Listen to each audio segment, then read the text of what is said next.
नमस्कार, स्वागत है आपका डीवी लाइव के इस खास कार्यक्रम में। मैं हूं समीर आत्मज मिश्र। ईरान और अमेरिका के बीच आखिरकार इस्लामाबाद में वार्ता शुरू होने की स्थिति बन चुकी है। दोनों ही पक्ष यानी अमेरिका का प्रतिनिधिमंडल और ईरान का प्रतिनिधिमंडल इस्लामाबाद पहुंच चुका है। वहां के प्रधानमंत्री शहबाज शरीफ के साथ दोनों की मुलाकातें हो रही हैं और ये अब माना जा रहा है कि कम से कम अब वार्ता की मेज़ पर तो दोनों बैठ ही जाएंगे। वार्ता के बाद क्या कुछ होता है उस पर अभी भी आशंकाओं के बादल छाए हुए हैं। इसलिए छाए हुए हैं कि दोनों पक्ष एक दूसरे पर भरोसा नहीं कर रहे हैं। लेकिन यहाँ एक बड़ी महत्वपूर्ण बात है और जिसकी चर्चा पूरी दुनिया में हो रही है वो ये कि इस पूरे प्रकरण में और इस वार्ता की मेज़ पर पहुंचने से पहले तक ईरान ने कूटनीतिक स्तर पर भी अमेरिका को ज़बरदस्त मात दी है। क्यों मात दी है उसकी भी हम चर्चा करेंगे और यहाँ तक कि जो ईरान का एक एक कदम तमाम संदेश देता हुआ आया है कि इस 40 दिन की लड़ाई में अमेरिका और इजराइल ने किस तरीके से अंतर्राष्ट्रीय नियमों और कानूनों को तो धता बताई ही है, मानवीयता को भी कैसे ख़त्म कर दिया है। ईरान का प्रतिनिधिमंडल वहाँ जिस जहाज़ से पहुँचता है उसका नाम मिनाब 168। उसमें प्रतीकात्मक रूप से तमाम तस्वीरें थी। ये उन बच्चों की तस्वीरें थी जिनको मार दिया गया था, अमेरिका की मिसाइलों के हमले में मार दिया गया था। तो वो उनकी तस्वीरें, उनके बस्ते, उनके बैग लेकर पहुँचे वहाँ पर। और इसका मतलब ये था कि इस पूरे घटनाक्रम को किस तरीके से वो इस वार्ता की मेज़ तक भी पहुँचाना चाहते थे और उसमें वो कामयाब रहे। इसके अलावा भी बहुत सारी बातें हुई और वार्ता में क्या कुछ होने की उम्मीद है, क्या संभावनाएं बन रही हैं, क्या ये सफल होगी, इसको लेकर बहुत सारे सवाल उठ रहे हैं। इन तमाम बातों पर चर्चा के लिए हमारे साथ वरिष्ठ राजनीतिक विश्लेषक प्रोफेसर अखिल स्वामी जी हैं। बहुत बहुत स्वागत है सर आपका इस कार्यक्रम में। और शुरुआत यहीं से करेंगे कि कूटनीतिक स्तर पर इस लड़ाई के दौरान भी ईरान ने कई बार मात दी है अमेरिका और इसराइल को, लेकिन आज जिस तरीके से अब प्रतिनिधिमंडल उनका पहुंच रहा है तो उसने तो एक कह लीजिए कि बहुत एम्ब्रेसिंग सिचुएशन रही अमेरिका के सामने कि वहाँ दिखा रहे हैं उन बच्चों की मिनाब में, वहाँ के स्कूल में जिस तरीके से 168 बच्चों की जान चली गई थी अमेरिकी हमले में। वो अब जब वार्ता की मेज़ पर बैठेंगे तो फिर उनके सामने जब ये सारी चीज़ें रखी जाएंगी तो ये इसका जवाब देना बड़ा मुश्किल हो जाएगा। क्या किस तरीके से समझा जाए, क्या कूटनीतिक स्तर पर भी अमेरिका काफ़ी पिछड़ा हुआ है ईरान से इस युद्ध के दौरान? देखिए समित राज जी, ये बात बिल्कुल फैक्ट है कि असलियत से ज्यादा इंपॉर्टेंट होता है परसेप्शन। और परसेप्शन की लड़ाई में ईरान ने पिछले 40-35 दिन के अंदर जिस प्रकार से इजराइल और अमेरिका को मात दी है और विश्व के जनमत को अपने साथ खड़ा किया है और इतना कैलकुलेटेड मूड किया है कि उससे ऐसा लगता है कि जो मनोवैज्ञानिक स्तर पे ईरान लड़ाई जीत गया है, मनोवैज्ञानिक स्तर पे। क्योंकि देखिए, दुश्मन के खेमे में बदहवासी और उसके अंदर एक बेचैनी तो ईरान ने पैदा कर दी। अब उन्होंने जो ball is in the court of Israel and America, Iran ने यह मैसेज दे दिया कि आपने लड़ाई शुरू की जी, आपने रक्त रंजित लड़ाई शुरू की, हमारे देश की बच्चियों को आपने अनप्रोवोक्ड रूप से मारा और आपने हमारे जो सर्वोच्च नेता थी उनकी शहादत ली। अनप्रोवोक्ड वार्ता चल रही थी। अब आप सोचिए, वार्ता चल रही थी, वार्ता को रोक के आपने आक्रमण किया, आक्रमण में लाखों करोड़ों रुपए का नुकसान कर दिया और फिर वार्ता में आके बैठ गए। बिल्कुल। तो ये जो 40 दिन का ये खामियाजा कौन भुगतेगा? ईरान ने अगर लड़ाई शुरू की होती तो हम ईरान के अगेंस्ट होते, ईरान को हम क्रिटिसाइज कर रहे होते। बिल्कुल। फिर उसके बाद ईरान ने ये बताया और अब तो ये खबरें मिल रही हैं कि ईरान के पास ऐसी ऐसी मिसाइल्स हैं जिसका जवाब देना इजराइल के लिए असंभव है और अमेरिकन एयरबेसेस के लिए असंभव है। तो साइकोलॉजिकली तो देखिए, पहला स्टेप उन्होंने जीत लिया। उसके बाद जो जख्म है, देखिए बच्चे जो हैं समित राज जी, किसी धर्म के हों, किसी जाति के हों, किसी आय वर्ग के हों, कोई हो, बच्चा बच्चा है।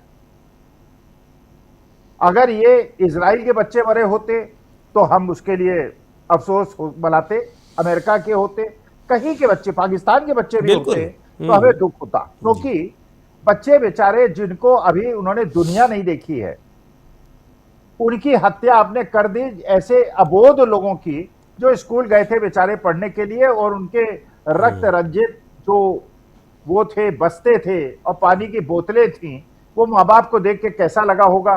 तो एक पाप तो देखिए इजराइल ने कर दिया था और उसको याद दिला दिया इस फोटो को रख के और इस चीज को दिखा के कि बेटा जब नेगोशिएशन करने आओ तो सिर झुका के आना, अफसोस के साथ आना, क्योंकि तुमने जो ये लड़ाई शुरू की है इसका उत्तरदायित्व तो केवल तुम्हारे पास है। बिल्कुल। तो ये सवाल ये है। हाँ जी जी जी, बोले बोले। वही मैं कह रहा हूं कि ये जो एक लड़ाई है, यानी एक मनोवैज्ञानिक लड़ाई, वो पहले ही उस वार्ता की मेज पर पहुंचने से पहले ही जीत चुका है। ये वो तस्वीरें हैं जो उस हवाई जहाज में उन बच्चों की तस्वीरों के साथ उनके बैग, बॉटल और वो चीज़ें रखी गई हैं, और उसको देखकर वो वहाँ पर जो ईरानी प्रतिनिधिमंडल, चाहे अब्बास अरागची हो या कालिबाफ हो, वो उनकी आंखों से आंसू आ गए। और किसी को भी देखकर उस घटना को आंखों से आंसू आ जाएगा, कोई अगर एक व्यक्ति होगा, संवेदनशील व्यक्ति होगा। और इसको इस खास तौर पर ये मुझे लगता है कि ये तैयारी के साथ ईरानी प्रतिनिधिमंडल वहाँ पर गया हुआ है। एक चीज़ मुझको ये बताएं प्रोफेसर अखिल स्वामी, जिस तरीके की इस दौरान भी बयानबाजियां आ रही हैं, और उसको ये है कि अगर वार्ता सफल नहीं होती, हमारी बातें नहीं मानता है अमेरिका की तरफ से, तो हम हमला करेंगे, ये चीज़ें। और ईरान ये कह रहा है कि शर्तें तो बाद की बात है, पहले तो आप लेबनान पर हमला रोकना वो वार्ता की मेज़ पर पहुंचने से पहले ज़्यादा ज़रूरी है। इन सारी परिस्थितियों में क्या लग रहा है, क्या अमेरिका इजराइल को तैयार कर पाएगा कि वो लेबनान पर हमले रोक दे? क्योंकि अभी भी सुबह तक हमले की खबरें लगातार आती रहीं, जबकि कहा यह जा रहा है कि डोनाल्ड ट्रंप ने खुद नेतान्याहू से बात की है और उनको बुरी तरीके से फटकारा है कि आप इसको रोकिए। लेकिन लगता नहीं कि नेतान्याहू अब उस तरीके से उनकी बातें मान रहे हैं जिस तरीके से वो पहले मान रहे थे युद्ध के दौरान। देखिए, ये इजराइल की भी मजबूरी है कि जो उन्होंने दुष्टता शुरू की है अब वो कैसे उसे रोक दें, क्योंकि दुष्टता शुरू करने से पहले उन्हें पता तो था कि क्या होने वाला है जी, और उसको शुरू करके उन्होंने अमेरिका को भी घसीट लिया और गल्फ कंट्रीज के बाकी देशों जहां अमेरिका के एयरबेसेस थे उनको भी घसीट लिया। अब सवाल यह है कि विश्व समुदाय को मैसेज क्या जाता है। देखिए, आज के तारीख में आप रोज स्टेटमेंट देख रहे हैं। आप फ्रांस के राष्ट्रपति का स्टेटमेंट आपने सुना, उन्होंने जिस प्रकार से ट्रंप का मजाक उड़ाया जी। एक महीने पहले कोई कल्पना कर सकता था कि इस प्रकार का मजाक उड़ेगा? ट्रंप की पत्नी जिस प्रकार का स्टेटमेंट दे रही हैं, क्या इसकी कल्पना आपने की थी? जो फाइलें बंद थीं, जो विषय खुल नहीं रहे थे वो खुल गए, क्या आपने इसकी कल्पना की थी? इसका मतलब यह है कि जो आज के तारीख में इजराइल, अगर मान लीजिए जो अमेरिका की डिमांड है कि स्ट्रेट ऑफ हॉर्मुज को खोल दीजिए, भाई ईरान कह रहा है एक महीने पहले तो खुला हुआ था, ये बंद करने में मजबूर क्यों किया आपने हमको? अब आप बताइए, हमारे देश के अंदर हमारे शंकराचार्य हैं 4 जो हमारे सनातन के जी पीठाधीश्वर माने जाते हैं। अरे अगर आपको लड़ाई लड़नी है सेना से लड़िए भाई, और क्या एस्टेब्लिशमेंट से लड़िए। शंकराचार्य को क्यों मार रहे हैं?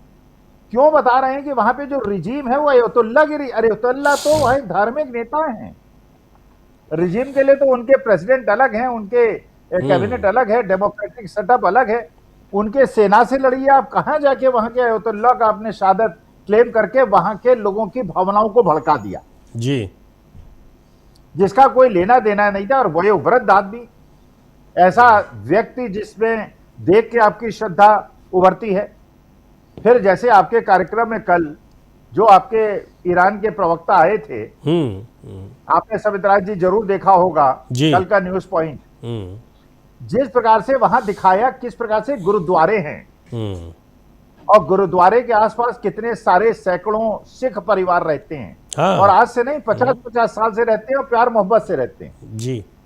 गांधी प्रतिष्ठान है, गांधी के नाम से एस्टेब्लिशमेंट है, गांधी के नाम से रोड है, वो भारत को इतना महत्व देते हैं। भाई मैंने जिस यूनिवर्सिटी में पढ़ाया है सवितराज जी, वहां पे ईरान के तो कम लेकिन अफगानिस्तान के हजारों बच्चे आते थे। गवर्नमेंट ऑफ इंडिया की स्कीम थी जिसमें अफगानिस्तान के बच्चों को यहाँ पे पढ़ाया जाता था और उसमें अफगानिस्तान की लड़कियां बहुत ज्यादा आती थी, और मैंने उनका इंटरव्यू भी लिया, सिलेक्शन के लिए भी इंटरव्यू लिया।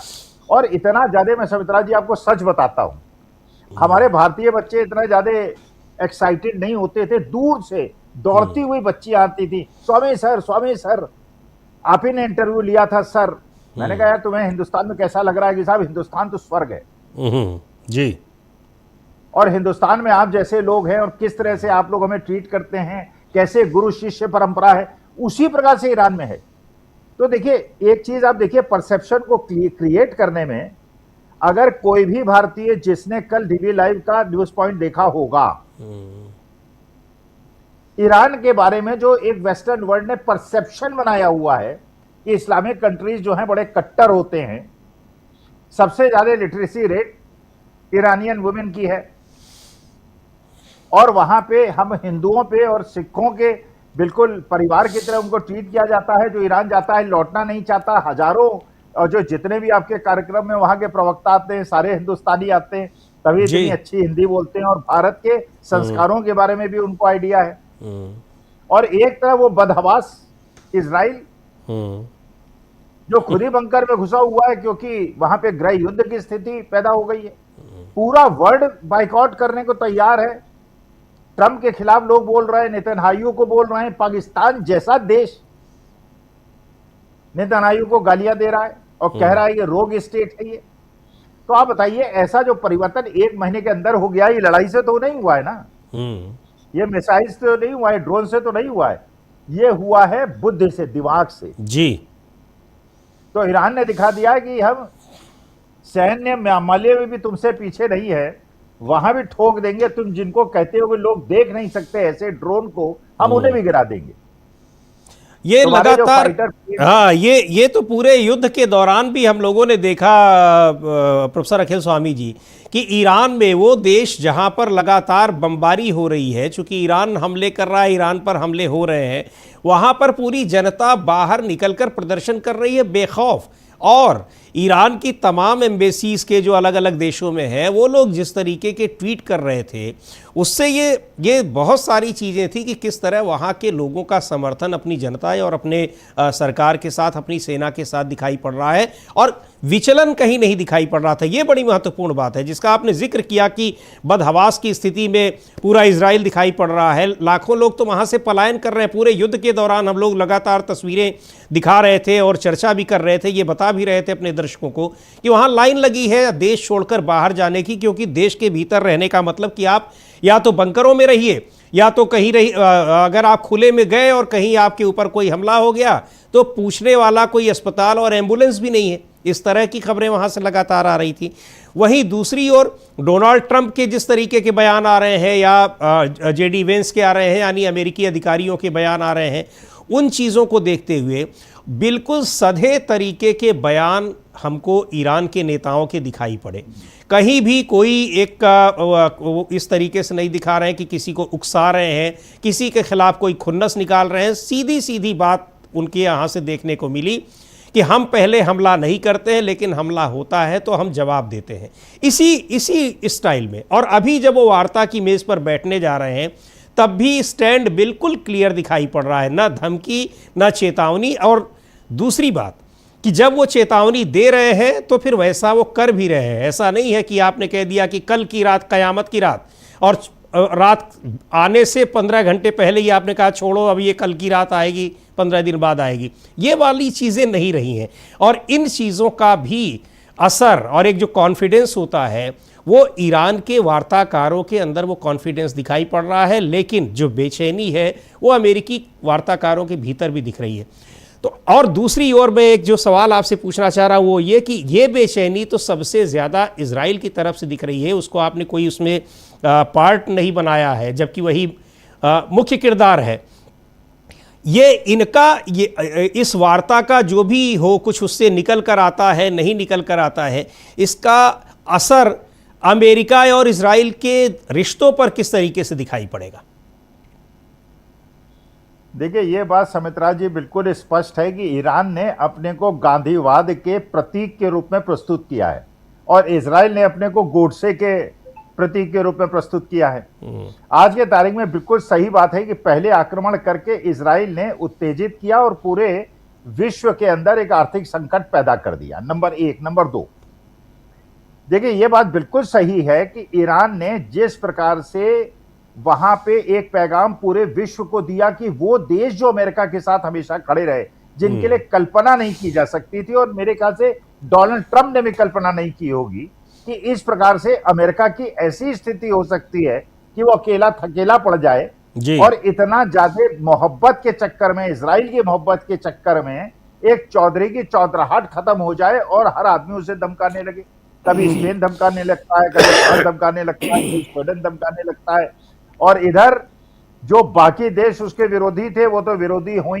तो एक गलत चाल, जैसे एक वो पुराना था ना कि लम्हे ने खता की और सदियों ने सजा पाई जी, तो ये जो लम्हों की खता की है इजराइल ने, और ये गुस्ताखी की है, और ये गोडसे की तरह, जैसे गोडसे ने गांधी जी के सीने पे 3 गोलियां मारी थी और हमारे गांधी जी हे राम कह के उन्होंने अपने प्राण त्यागे थे, लेकिन ईरान ने प्राण नहीं त्यागे। उन्होंने कहा ठीक है बेटा, तुमने गोली तो चलाई है, हमारे धर्म गुरु को तो मारा है, लेकिन छठी का दूध तुम्हें याद दिला देंगे। और छठी का दूध इजराइल के प्रेम के चक्कर ने अमेरिका ने अपनी चौधराहट को खत्म कर दिया है, और आज स्थिति ऐसी हो गई है कि गिड़गिड़ाते हुए पाकिस्तान में जाकर जो एक चाह रहे हैं किसी प्रकार से रास्ता निकल आए, और ये चाह रहे हैं कि एक सिंपैथी वर्ड की मिल जाए कि स्टेट ऑफ हॉर्मुज़ को हमने खुलवा लिया, और स्टेट ऑफ हॉर्मुज़ को ईरान नहीं छोड़ने वाला है, नहीं खोलने वाला है जब तक कि पूरे उस सब कॉन्टिनेंट के अंदर शांति न हो जाए।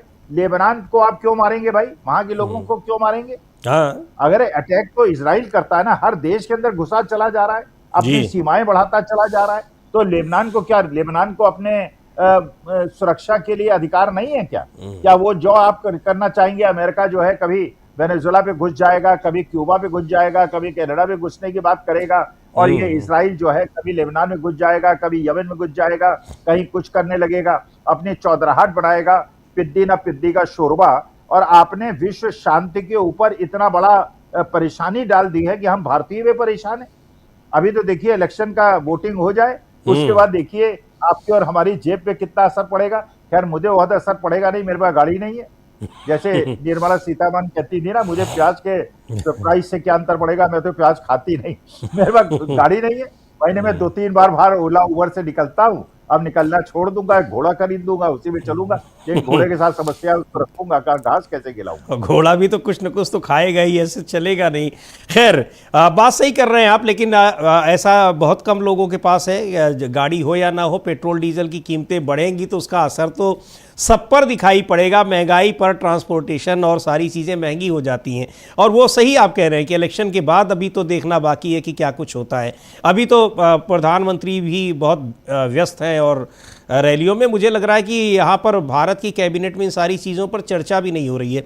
हम इस सवाल पर आते हैं प्रोफेसर अखिल स्वामी जी की, ये एक जो इस क्षेत्र में आप कह लीजिए कि दक्षिण एशिया के क्षेत्र में इस अपन मध्यस्थता करना और यहाँ पर बैठक करा लेना, और अभी चूंकि ये पहले दौर की वार्ता है, अभी इस दौर की वार्ता में तो कोई फाइनल डिसीजन होना नहीं है, अगले दौर की फिर वार्ताएं होनी है।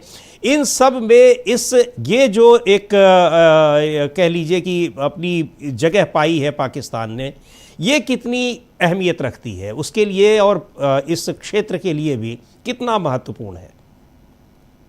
देखिए महत्वपूर्ण सुमित्रा जी इसलिए बहुत ज्यादा है कि मैंने ये नोट किया है, आपने भी नोट किया होगा और भारतवासियों ने भी नोट किया होगा, ऑपरेशन सिंदूर के बाद जी परिस्थितियां बदल गई हैं। और इस इंडिकेटर से पता क्या चलता है परिस्थितियां क्यों बदली हैं? देखिए लोग आलोचना करते हैं डॉक्टर मनमोहन सिंह की और कांग्रेस की नीतियों की। जब मुंबई में अटैक हुआ था तो डॉक्टर मनमोहन सिंह ने सर्जिकल स्ट्राइक नाम का कोई नाटक नहीं किया था, डॉजियर बनाया था, पूरे विश्व के अंदर डॉजियर भेजा था और पूरे वर्ल्ड को कन्विंस कर दिया था कि पाकिस्तान एक टेरर स्टेट है, और विश्व ने मान लिया था, पूरे विश्व ने मान लिया था कि पाकिस्तान एक टेरर स्टेट है। यहां पे केवल वोटों की राजनीति के चक्कर में पहले तो आपने पुलवामा के अंदर हमारे जवानों को मरवाया, और आज तक हम इस प्रश्न का जवाब हमको नहीं मिला वो 40 जवान मरे क्यों, उनकी शहादत क्यों हुई? बिल्कुल। आरडीएक्स कैसे आया, क्यों आया, कैसे कॉन्वॉय के अंदर घुसा, किसने षड्यंत्र किया था, किस उसको दंड मिला कि नहीं मिला, हमें कोई जवाब नहीं मिला, कोई जांच नहीं हुई। उसके बाद पहलगांव के अंदर 26 पर्यटकों की मौत हो गई, शहादत हो गई। जिनके 10 दिन पहले शादी हुई थी उनका सुहाग उजड़ गया। आज तक आपको जांच से पता चला कि पहलगांव के अंदर क्यों हुआ, कैसे हुआ, किस लिए हुआ। मणिपुर के अंदर 2 साल तक आग लगी रहेगी, आपको पता चला क्यों हुआ, कैसे हुआ, लेकिन गृह मंत्री साहब को फुर्सत ही नहीं है, वो तो घुसपैठिए की बात करने में लगे रहते हैं। तो आपने जो ये सर्जिकल स्ट्राइक ऑपरेशन सिंदूर के नाम से नौटंकी की, नौटंकी करें या जो भी है, मैं नौटंकी शब्द वापस लेता हूं, नौटंकी नहीं कहना चाहिए, लेकिन उसके बाद विश्व की प्रतिक्रिया क्या मिली? विश्व ने भारत को, जो इतना मजबूत भारत हमारा देश है, विश्व की एक महाशक्ति है, जिसको पंडित जवाहरलाल नेहरू ने और लाल बहादुर शास्त्री और इंदिरा जी ने एक मजबूत राष्ट्र बनाया था, आज हमारी ऐसी स्थिति हुई, हमको कोई पूछ ही नहीं रहा। एक पहले वो चलता था मीम की पॉपो ने वॉर रुकवा दी, पॉपो ने वॉर रुकवा दी। अरे महाराज, हमारे देश की इतनी महान शक्ति है, हमारे देश के प्रधानमंत्री मोदी जी को, माननीय प्रधानमंत्री मोदी जी को कुछ तो सम्मान दे दो यार, उनसे कोई तो बात कर लो। और पाकिस्तान उसका एडवांटेज ले रहा है, वो चौधरी बना बैठा है।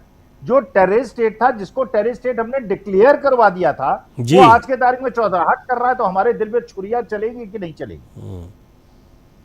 बिल्कुल मध्यस्थता कर रहा है, दो बड़े देशों के बीच, महाशक्तियों के बीच वो मध्यस्थता कर रहा है, उनके बीच लड़ाई रुकवा रहा है, और दोनों देश उसको क्रेडिट दे रहे हैं कि युद्ध विराम हुआ है। वहाँ पर जाकर ये चीज़ें, ये पाकिस्तान के लिए कितनी अहम है वो तो अपनी जगह है, लेकिन भारत के लिए तो ये एक झटका है। अब हम चाहे जितना उसको नकारें, मना करें, अंगूर खट्टे हैं वाली बात हुई कि ये दलाली है और क्या कुछ है। अब दलाली है तो अभी अमेरिका भी अब दलाली करेगा, क्योंकि वहाँ वो इजराइल और लेबनान के साथ वार्ता होगी और उसकी अमेरिका की मध्यस्थता में, वाशिंगटन में। लेकिन ये बात तो है ही है कि अंगूर खट्टे हैं, आप दलाली उसको कहेंगे तो अंगूर खट्टे हैं वाली बात आ जाएगी, और भारत ने एक बड़ा मौका गंवाया है। और ये सारा कुछ यही हो रहा है कि जो विदेश नीति, और ये विदेश नीति जो विपक्ष प्रोफेसर अखिल स्वामी जी आरोप लगा रहा है कि ये हमारे देश की विदेश नीति जो तय हो रही है वो कहीं और से तय हो रही है, दबाव में तय हो रही है, और किसी के जकड़ में हम हैं इसलिए तय हो रही है। वो चीज़ें मुझे लगता है कि बिल्कुल स्पष्ट तरीके से दिखाई पड़ रही है। पूरा सीनेरियो आपने जिक्र किया ऑपरेशन सिंदूर का, तब से लेकर अब तक जो कुछ भी हो रहा है, सीधे सीधे उसको हम देखें, बल्कि और पहले चले जाएं, डोनाल्ड ट्रंप के दूसरी बार राष्ट्रपति बनने के बाद से ही लगातार ये लग रहा है कि जैसे हम बहुत दबाव में हैं डोनाल्ड ट्रंप के, और उनकी हर बात को, बेतुकी बातों को भी हम उनकी स्वीकार करने के लिए हम मजबूर हैं। एक उदाहरण आपको और देना चाहूँगा, जब हमारे देश के लोगों को यहाँ हथकड़ियों और बेड़ियों में लाया गया था, उस समय भी विदेश मंत्री ने संसद में बयान दिया कि यही तरीका होता है इन लोगों को लाने का। कितना हास्यास्पद भी और कितना संवेदनहीन बयान था, लेकिन इन सारी चीज़ों के पीछे यही दिखाई पड़ रहा है कि जो एक दबाव की बात विपक्ष कह रहा है, तो मुझे लगता है कि ये दबाव है, और वो दबाव बिल्कुल साफ तौर पर दिख रहा है। और इस दबाव के चक्कर में जो एक बड़ी भूमिका भारत अदा कर सकता था, वो अदा करने से वो रह गया है। लगता है आपको ऐसा? देखिए, केवल विदेश नीति का प्रश्न नहीं है समितराज जी। आप ये बताइए, आपकी गृह नीति क्या है, आपकी अपने देश के अंदर नीति क्या है? मैंने एग्जाम्पल लिया पठानकोट का, पहलगांव का, पुलवामा का, उरी का, मणिपुर का। ये क्या, ये फिर हर इलेक्शन में आप कहते हैं घुसपैठिए आ गए, घुसपैठिए आ गए जी। अरे यार, 11 साल से आप सत्ता में बैठे हैं, बीएसएफ बॉर्डर्स की निगरानी करता है, और घुसपैठिए की बात करते हैं, और जनता उसको मान भी लेती है। तो आपकी आंतरिक सुरक्षा का मसला क्या है? फिर आप बताइए, आपकी वित्त मंत्रालय का क्या स्थिति है? गरीब आदमी को खाने को नहीं मिल रहा है, और अमीर आदमी जो है वो अमीर से अमीर होते चले जा रहे हैं। एक समय तो ऐसा आ गया था कि हमारे देश के राष्ट्रीय सेठ विश्व के दूसरे सबसे बड़े पूंजीपति बन गए थे। तो विषमता क्यों बढ़ती चली जा रही है भाई? 80 करोड़ लोगों को आप 5 किलो अनाज दे के कृतार्थ करते हो, बड़ा उसका ढिंढोरा पीटते हो, और ये पता चलता है एडवर्टीजमेंट भी आप 5-6 हजार करोड़ रुपए खर्च करते हो, और वैक्सीन भी जबरदस्ती, क्योंकि आपको चुनावी चंदा किसी को देना है या लिया है, इसलिए आप उनसे वैक्सीन लगवा देते हो, बाद में कह देते हो वैक्सीन तो हमने लगवाई नहीं थी। तो आपकी कौन सी नीति सही है, ये बता दीजिए आप भाई। अगर ये उरी हुआ, पठानकोट हुआ, और पठानकोट में आपने ISI को बुलवा लिया निगरानी करने के लिए। जी हाँ। आप बिरयानी खाने चले गए पाकिस्तान, आपने अपने स्वेरिंग सेरेमनी में बुला लिया, जो मनमोहन सिंह ने कभी नहीं किया। उनके अटल जी के जमाने में कारगिल हो गया, ये मुशर्रफ आके हिंदुस्तान की सीमाओं के अंदर बैठ गया। और आप अब एक नई खबर आप सुनिए समित राज जी, आपके दर्शक श्रोता भी सोचें। अरे हम तो सोचते थे हिंदूवादी संगठन है बीजेपी RSS, 1000 करोड़ रुपए बाबरी मस्जिद बनाने के लिए दे रहे हैं, उसको लेके भी बड़ा हंगामा मचा हुआ है जी। 100 करोड़ रुपए हिंदुओं को देने के लिए नहीं है, उसमें भी फैजा खा गए। अयोध्या में जो श्री राम जी का मंदिर बना, हमारे भगवान का मंदिर बना, एक आदमी से 1 करोड़ में जमीन खरीदी इन्हीं के किसी पर्सनल आदमी ने, और उसी आदमी से राम जन्मभूमि ट्रस्ट ने 10 करोड़ में खरीद ली। उस आदमी को 9 करोड़ का फायदा करा लिया 24 घंटे के अंदर, और आधा बांट लिया, मस्ती ले ली। उसमें DM साहब भी हैं, कमिश्नर साहब भी हैं, फलाने भी है, डिकाने भी है, महंत भी हैं, फलाने। जांच का कोई पता ही नहीं, ना पहलगांव की जांच, ना पुलवामा की जांच। अच्छा, कहीं तो एक्यूज्ड को पकड़ लेते हैं, कहीं पे जो एक्यूजिशन लगाता है उसको पकड़ लेते हैं। अरविंद केजरीवाल पे 10 बार जो स्टेटमेंट दिया, जो एक्यूज था उसने अरविंद केजरीवाल का नाम नहीं लिया जी। 11वीं बार उसने नाम लिया और अरविंद केजरीवाल को जेल में भेज दिया और उसे छोड़ दिया। यहां पे पवन खेड़ा ने आरोप लगाया तो आरोप लगाने वाले को ही पकड़ने पुलिस पहुंच गई। अरे क्या खेल हो रहा है यार, क्यों बनाना रिपब्लिक मेरे भारत को बना रहे हो? इतना महान देश, इतना ताकतवर देश, लोग डरते थे मेरे देश से। इस देश का, मेरी भारत माता का इतना अपमान मुझसे तो सहन नहीं हो रहा। देखिए मेरे लिए तो जो भी है समितराज जी, वो भारत है, भारत माता है। अच्छा, वो SIR में बड़ी नौटंकी शुरू कर दी। वहां वो 27 लोगों को जो है, लाख लोगों को बंगाल से बाहर निकाल दिया कि संदिग्ध हैं लोग। अरे भैया, अगर मान लीजिए मैं स्वामी लिखता हूं, मान लीजिए, ऐसा है नहीं, लेकिन मेरा बेटा अगर शर्मा लिखे और मेरे पिताजी अगर गौड़ लिखते, क्योंकि हम गौड़ ब्राह्मण हैं, तो ये संदिग्ध पे आ जाएंगे। हमें तो संदिग्ध आ जाएंगे तो 100 पुश्तों से हम लोग हिंदुस्तान के अंदर रह रहे हैं, हमें क्या बांग्लादेश भेज दोगे क्या? लेकिन नौटंकी चल रही है, पागलपन चल रहा है। बिल्कुल, संदिग्ध में हाईकोर्ट के जज को भी डाले दे रहे हैं, स्क्वाड्रन लीडर को भी डाले दे रहे हैं, कारगिल के योद्धा को भी डाले दे रहे हैं। कहीं कोई स्पेलिंग मिस्टेक हो जाए, कहीं सरनेम में कुछ, एक घर में 4 भाई हैं, 2 को 2 संदिग्ध बता दिया और 2 को मान लिया। क्या नौटंकी चल रही है देश के अंदर भाई? कौन सा मंत्रालय ठीक काम कर रहा है, ये बता दीजिए। बिल्कुल सही आप कह रहे हैं कि केवल विदेश मंत्रालय ही नहीं, कौन सा मंत्रालय सही काम कर रहा है। बिल्कुल आप सही कह रहे हैं। चाहे गृह मंत्रालय की बात हो, वित्त मंत्रालय की बात हो, वहाँ पर प्याज की कीमत बढ़ती है तो वित्त मंत्री कहती है हम ना खाएं, इसका मतलब कि सभी लोग प्याज खाएं ना। भाई किसी चीज़ की कीमत बढ़ रही है तो आप इसका इस्तेमाल ही न करें। जैसे अभी थोड़ी देर पहले आपने कहा कि मेरे ऊपर असर नहीं होगा, तो ये भी हो सकता है कि किसी दिन मंत्री कह दें कि जब पेट्रोल डीजल बढ़ रहे हैं तो आप पेट्रोल डीजल का इस्तेमाल ही बंद कर दीजिए। लेकिन सवाल यह है कि कितनी चीज़ों का इस्तेमाल करना है आप बंद कर देंगे? आप फिर गैस सिलेंडर का भी इस्तेमाल बंद कर देंगे? चलिए उसकी भी बातें आई। जी हाँ भाई समितराज जी, उसमें भी निर्मला सीतारमण जी ने कह दिया कि मेरे तो सरकारी गाड़ी है, मेरे को पेट्रोल थोड़ी खरीदना पड़ता है, वो तो सरकार देती है, मैं क्या करूं इसमें। ये ऐसी तो आपकी वित्त मंत्री हैं। फिर एक संत है वृंदावन के, उन्होंने कह दिया कि भारत के पुरुष जो है ये गैस के चूल्हे में खाना बने की वजह से इनकी शक्ति कम हो गई है, इनको अंगीठी का ही खाना कर। ऐसे ऐसे तो महात्मा हैं आपके देश के अंदर। अब वृंदावन के अंदर कल बेचारे राधे राधे करके हम लोग जाते हैं वृंदावन में, भगवान के उसमें क्या बना दिया है मेरे देश को कि बेचारों की नैया डूब गई, परिवार बिलख रहा है, रो रहा है। और यहाँ पे दिल्ली के अंदर एक जगह है, वहां हिंदुओं ने, अब पता नहीं क्या हो गया है। एक तो ईरान को देखिए, हिंदू मुसलमान सिख ईसाई प्यार मोहब्बत से रह रहे हैं, लोगों ने सुअर पालने शुरू कर दिए हैं इसलिए कि मुसलमानों को इरिटेट किया जाए। क्या कर रहे हैं, हमारे देश को अंदर से क्यों तोड़ रहे हैं भाई? बिल्कुल बिल्कुल, वही आज मैं देख रहा था सोशल मीडिया पे, कुछ लोग इसी तरह की चीज़ें लिखकर कह रहे थे कि कभी भी इस तरह हमारे देश में ऐसा नहीं हुआ है कि इतना इस धर्म को लेकर या इस धर्म को मानने वाले लोग इस स्तर तक चले जाएंगे।